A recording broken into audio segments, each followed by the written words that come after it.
শুরু হয়েছে তৃতীয় দিনের শুনানি, অর্থাৎ আজ নির্বাচন কমিশনে 4 দিন ব্যাপী সীমানা পুনর্নির্ধারণের যে শুনানিটি ছিল তার তৃতীয় দিন আজ শুনানি ঘিরে আমরা যেমনটি দেখতে পেয়েছি, আলোচনার কেন্দ্রবিন্দু হিসেবে উঠে এসেছে নরসিংদী জেলার বেলাব উপজেলাটি। আমরা সকাল থেকে এখানে ঠিক এই জায়গাটিতে অবস্থান করে যেমনটি দেখতে পেয়েছি, ভিতরে চলছে শুনানি, বাহিরে চলছে মানববন্ধন, অর্থাৎ বিভিন্ন রাজনৈতিক দল, প্রার্থী এবং সামাজিক সংগঠনের যে প্রস্তাব আপত্তি তা নিয়ে বাহিরে চলছে মানববন্ধন। সেই মানববন্ধনে অংশগ্রহণ করেছে নরসিংদী জেলার বেলাব উপজেলার বিভিন্ন বাসিন্দা, রাজনৈতিক দল এবং প্রার্থীরা। তারা বলছেন এলাকাবাসীর দীর্ঘদিনের দাবি বেলাবকে আলাদা একটি সংসদীয় আসন হিসেবে তারা নির্বাচন কমিশনকে ঘোষণা করতে হবে। তারা যুক্তি দেখাচ্ছেন, তাদের যুক্তিতে ছিল প্রায় 2 লাখ ভোটার এই উপজেলায় রয়েছে, অর্থনৈতিক সম্ভাবনা, শিক্ষা, স্বাস্থ্য, অবকাঠামো এবং ভৌগোলিকভাবে এটি একটি গুরুত্বপূর্ণ এলাকা, কিন্তু নরসিংদী 4 আসনের সাথে যুক্ত থাকায় উন্নয়নের বঞ্চনায় শিকার হয়েছেন তারা। এই দাবি ঘিরে আজ সকাল থেকে নির্বাচন কমিশনের সামনে মানববন্ধন করেছেন স্বতন্ত্র সংসদীয় আসন বাস্তবায়ন পরিষদ সহ বিভিন্ন সামাজিক ও রাজনৈতিক সংগঠন। মানববন্ধনে অংশ নেওয়া বক্তারা বলেন, বেলাবতে স্বতন্ত্র আসন হলে উন্নয়ন হবে ত্বরান্বিত, আর জাতীয় সংসদে সরাসরি কণ্ঠস্বর তুলতে পারবে তারা। এখানকার মানুষ তাদের স্লোগান তুলেছেন, তাদের দাবি একটাই, তাদের এই দাবি মানতে হবে। আমরা যদি তাদের সাথে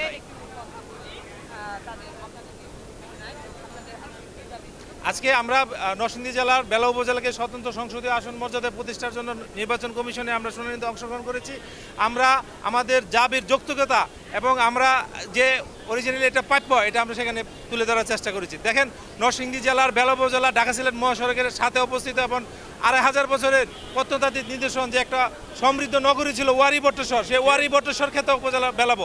সেখানে আপনারা জানেন কৃষি থেকে নিয়ে লটকনের রাজধানী, লেবু শহর, কৃষিকাজের যে একটা জাতীয় অর্থনীতিতে বেলাবো উপজেলার ব্যাপক অবদান। কিন্তু বেলাবো মনোরদি একটি আসন হওয়ার কারণে দীর্ঘ 12টা সংসদীয় আসন নির্বাচনে আমরা কোনো সময় আমাদের এমপি সংসদে পাঠাতে পারি নাই, যার ফলে আমরা উন্নয়ন বৈষম্যের শিকার এবং বাংলাদেশের 9ম দরিদ্রতম উপজেলা। আজকে বেলাবাসী জেগেছে, আমরা বেলাবা, পাটুলি, নারায়ণপুর, সরোজলভ, বেলাবা সদর, বিন্নাবাই সবাই আজকে আমরা মিটিং মিছিল মানববন্ধন করতেছে। আমরা চাচ্ছি যে আমাদেরকে সর্বপ্রথম কথা হচ্ছে একটা স্বতন্ত্র সংসদীয় আসনের মর্যাদা প্রতিষ্ঠা করতে হবে। যদি রাষ্ট্রীয় সিদ্ধান্তের কারণে কোনো নানান মেকানিজমের কারণে আপাতত এখন সম্ভব নাও হয়, মনোরদির সাথে আমাদের বুটের যে ব্যালেন্সটা, তাদের বুট ব্যালেন্স হওয়ার কারণে আঞ্চলিকতার দুষ্ট হইয়া আমাদেরকে তারা বুট দেয় না, এই জন্য আমাদের এমপি আমরা সংসদে পাঠাতে পারি না। আমরা চাই আমাদেরকে মিনিমাম ব্যালেন্সের বুটের যে ব্যালেন্সটা সেটা বুটটা সমান। আমরা যদি আরেকজনের সাথে কথা বলি, ভাইয়া আপনার আজকের কি দাবি ছিল, আপনাদের কোন দাবি নিয়ে ইসিতে এসেছেন, আপনাদের দাবি কি নির্বাচন কমিশন, দাবির প্রেক্ষিতে নির্বাচন কমিশন আপনাদেরকে কি বলেছেন? আসসালামু আলাইকুম। আমি বেলাবো মনোরদির মধ্যে আমাদের যে একটা দীর্ঘদিনের যে একটা আসন, সেই আসন থেকে আমরা আলাদা হওয়ার জন্য, আমাদের বেলাবরকে আমরা উন্নয়ন করার জন্য আমরা দীর্ঘদিনের দাবি, আমার যে দাবি ছিল সেই দাবি উপলক্ষে আজকে আমরা বেলাবরবাসীর পক্ষ থেকে আমরা প্রধান নির্বাচন কমিশনের কাছে আমরা আবেদন করেছিলাম। সেই আবেদনের প্রেক্ষিতে আজকে আমাদের শুনানি ছিল। সেই শুনানি আমাদের প্রধান নির্বাচন কমিশনার আমাদের দাবি অত্যন্ত ধৈর্যভাবে শুনেছেন। সেই শুনে আমাদেরকে আশ্বাস করেছেন, যদিও সরকার এখন আসন যদিও না করতে পারেন এবং ভোটের ব্যবধানের দিকে বেলাবো মনোরদিকে একটা ব্যালেন্স করে আমাদেরকে একটা সঠিক সিদ্ধান্ত উঠিয়ে দিবেন, সেই আশ্বাস আমাদেরকে প্রধান নির্বাচন কমিশনার ব্যক্ত করেছেন। আপনারা কি মনে করছেন মনোহরদী এবং বেলাবো একসাথে যুক্ত থাকার কারণে আপনারা কোন কোন দিক থেকে পিছিয়ে আছেন? বিসমিল্লাহির রহমানির রহিম। সবার আগে মহান আল্লাহ তাআলার প্রশংসা করছি। আমরা দীর্ঘদিন যাবৎ আমাদের বেলাবো উপজেলার সকল মানুষকে নিয়ে ইসলামতী ভাই, বেলাবো আলাদা সংসদীয় আসন বাস্তবায়ন পরিষদ এবং বেলাবরের সর্বস্তরের মানুষ, উপর মহল থেকে একেবারে রিক্সাওয়ালা পর্যন্ত এই পরিষদের সাথে যুক্ত হয়ে পরিশ্রম করে আসছেন। আমাদের ইচ্ছা আকাঙ্ক্ষা হচ্ছে আমরা যাতে তুলনামূলকভাবে আগের যেই সেবার যেই মানটা, এটা সরকার তরফ থেকে যাতে আরও উন্নয়ন ঘটায় এবং উন্নীত হয়। যেহেতু স্বাধীনতার সংগ্রামের পরেও 300 আসন ছিল 7.5 কোটি বাঙালির জন্য, এখন 18 কোটি বাঙালির জন্য এই 300 আসনের দ্বারা সেবার মানটা পুরোপুরি পাচ্ছে না বাঙালি। সেই সুবাদে আমরা বলতে চাচ্ছি যাতে আসন সংখ্যা বাড়িয়ে 300 থেকে 600-তে উন্নীত করেন বর্তমান সরকারকেও অনুরোধ করব।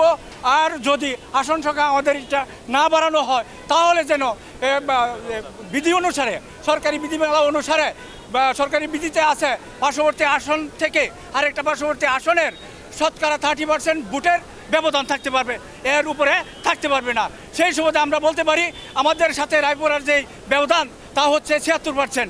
সেই সুবাদে আমরা শতভাগ মানে আমাদের সীমানা নির্ধারণের জন্য আমরা 4টা ইউনিয়ন রায়পুরা থেকে পেতে পারি, যেমন মরজাল ইউনিয়ন, উত্তর বাখান ইউনিয়ন, মুসাফর ইউনিয়ন, রাজানগর ইউনিয়ন তথা শিবপুরের একটা ইউনিয়ন জনগণও আমরা পেতে পারি। সেই সুবাদে অবহেলিত উপজেলার আরেক নাম নরসিংদী জেলার মনোহরদী উপজেলা। আহাজারি এবং কান্নার পিছনে একটাই কারণ, একটি আসন।